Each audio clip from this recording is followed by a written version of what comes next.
Halo adik-adik, berjumpa lagi dengan Katiar dalam pembelajaran sosiologi. Kali ini masih kita di coding paket 2 tentang perubahan sosial. Nah, adik-adik, subbab yang akan kita pelajari pada kali ini adalah terkait dengan latihan-latihan soal. Jadi persiapan coding kita masih di paket 2 untuk mempelajari latihan-latihan soal, dan Katiar ambilkan di sini adalah materi soal yang sering muncul pada ujian-ujian, baik itu ujian nasional maupun UTBK. Nah, adik-adik, mari kita simak yang pertama.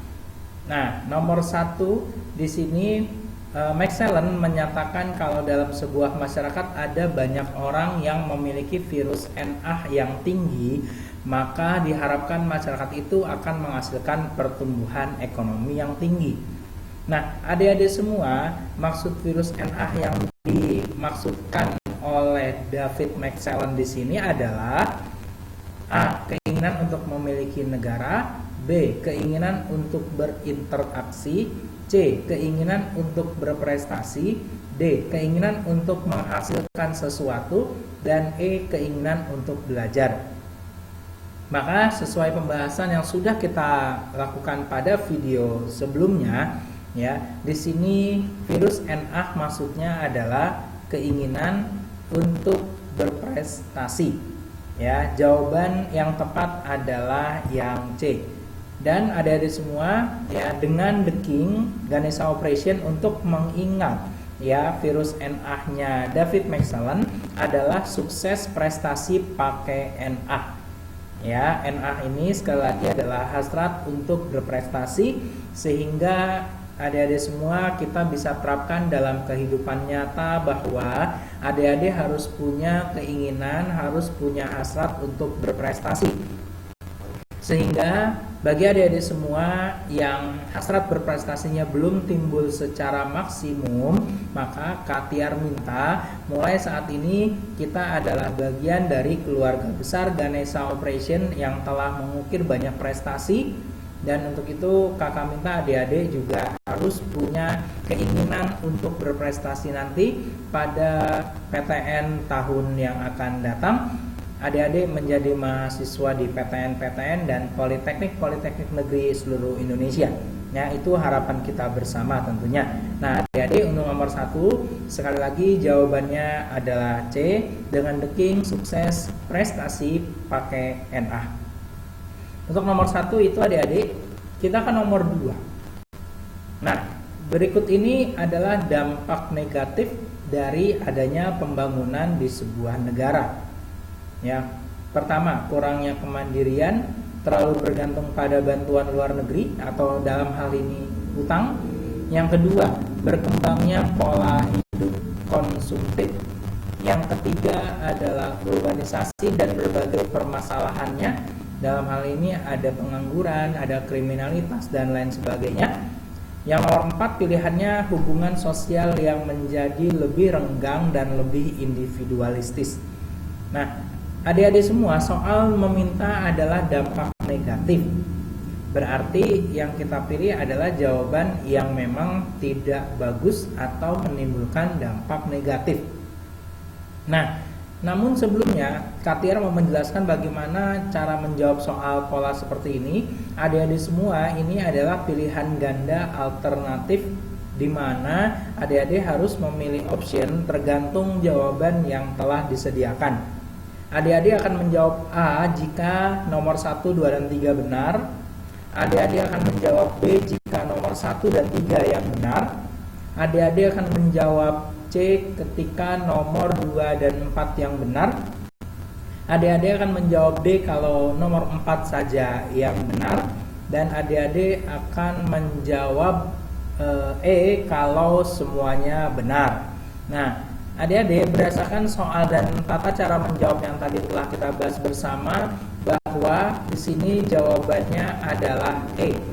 Dapat dilihat pada pilihan soal bahwa pilihan 1, 2, 3, dan 4 itu semuanya berdampak negatif. Nah, adik-adik, kembali kakak mau ingatkan penjelasan kakak sebelumnya. Mari ingat kembali tata cara menjawab soal pada model soal pilihan ganda alternatif ini. Nah, adik-adik, untuk nomor 2 jawabannya adalah yang E. Mari kita lanjutkan ke nomor yang berikutnya. Yang ketiga, menurut Peter L. Berger, perubahan pada masyarakat modern ditunjukkan dengan apa?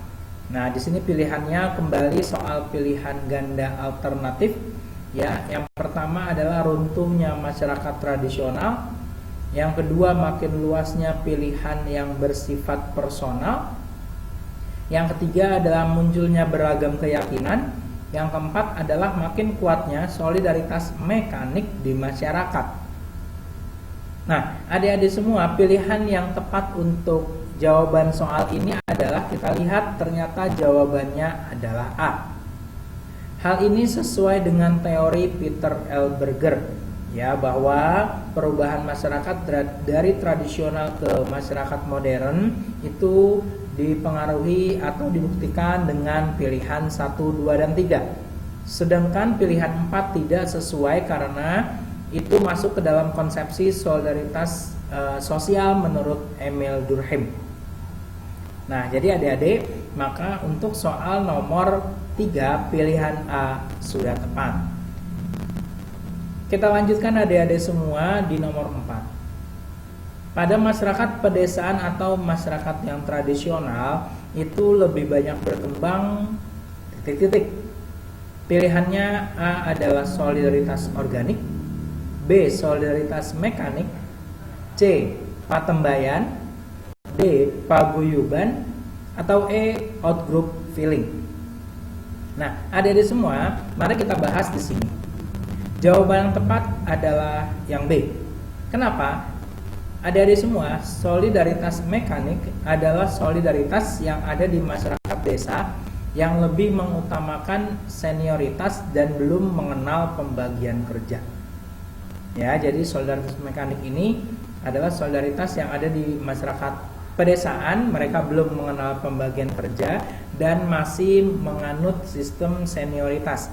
Artinya di sini orang yang dianggap berilmu adalah orang yang sudah dewasa atau umurnya lebih tua dari dia. Bisa saja di sini adalah pemimpin suku atau kepala sukunya yang dijadikan masukan ya untuk hal-hal atau masalah yang terjadi di desa mereka.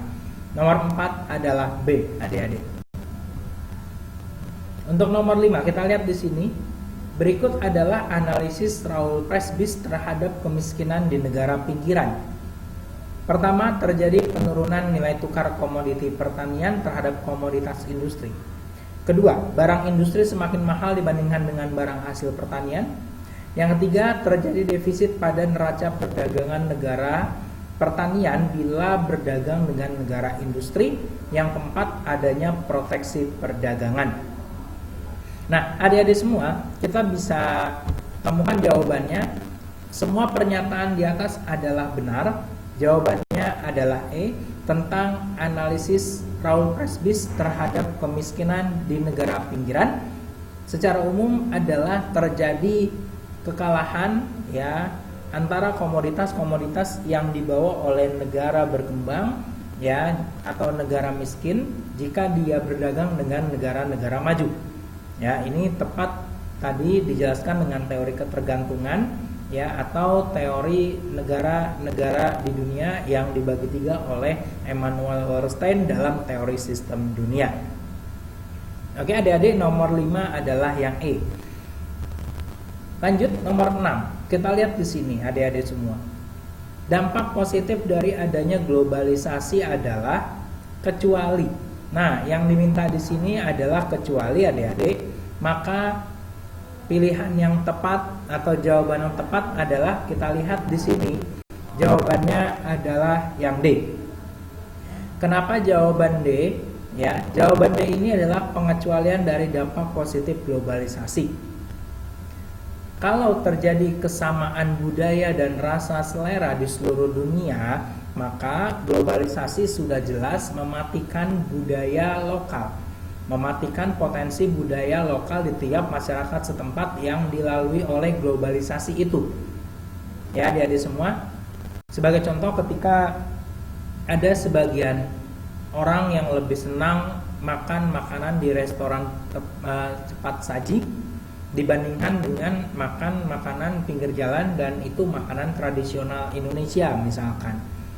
Nah, ini kan membuat globalisasi nanti lama-kelamaan mematikan dan menghilangkan budaya lokal dan usaha-usaha masyarakat lokal di daerah yang kita tuju. Dan ini tentu sangat berbahaya kalau tidak ada usaha untuk melestarikan budaya lokal Indonesia pada khususnya. Nah, itu dia adik-adik, nomor 6 jawabannya adalah D. Kita lihat nomor 7. Berikut ini adalah sikap mentalitas masyarakat Indonesia yang menghambat pembangunan. Kecuali. Nah, di sini adik-adik sudah jelas karena sikap mental penghambat dikecualikan, maka jawabannya adalah tentu sudah pasti adalah sikap optimis dan pantang menyerah.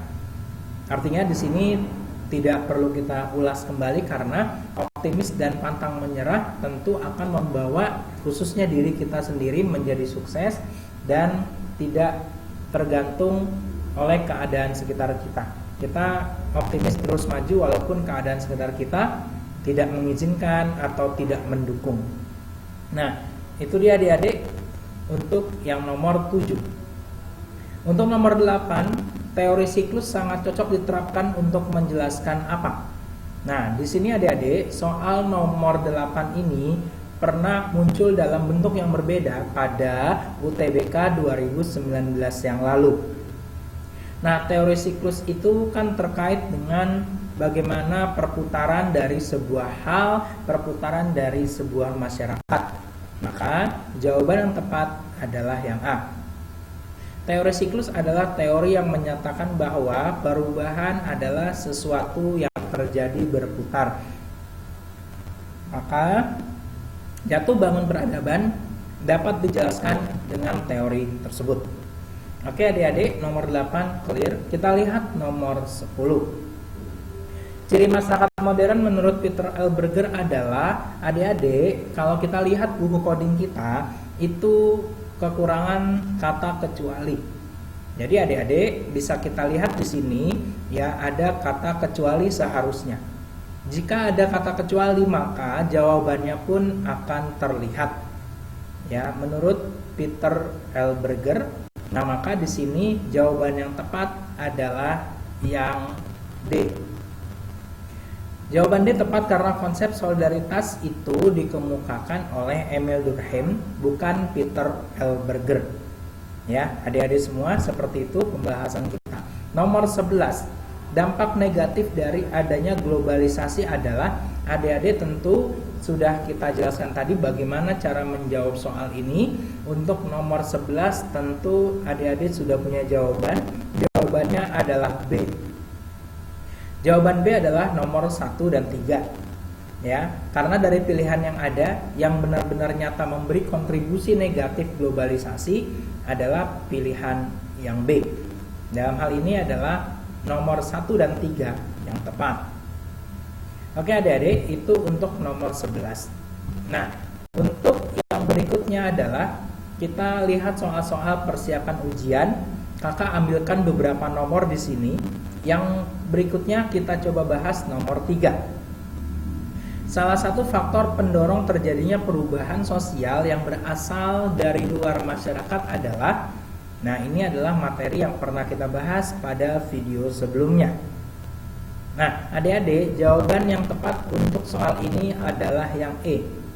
Kenapa? Karena pilihan E adalah salah satu faktor pendorong perubahan dari luar masyarakat.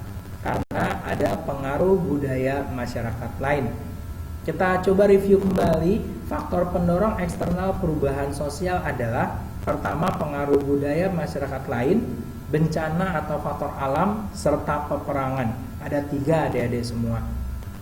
Nah, ini adalah pembahasan nomor 3. Oke adik-adik, kita lihat nomor 4 di sini. Ciri-ciri modernisasi ditunjukkan dengan tapi kecuali dimintanya. Ada pilihan A, B, C, D, dan E. Nah, adik-adik, tentu di sini adik-adik bisa melihat dengan mudah kita menjawab soal ini, kecuali adalah jawaban yang E. Terbentuknya kearifan budaya yang makin kental, ya, dan tradisi yang makin kuat. Tentu ini salah karena ini terkait dengan ciri-ciri glokalisasi atau menguatnya budaya lokal.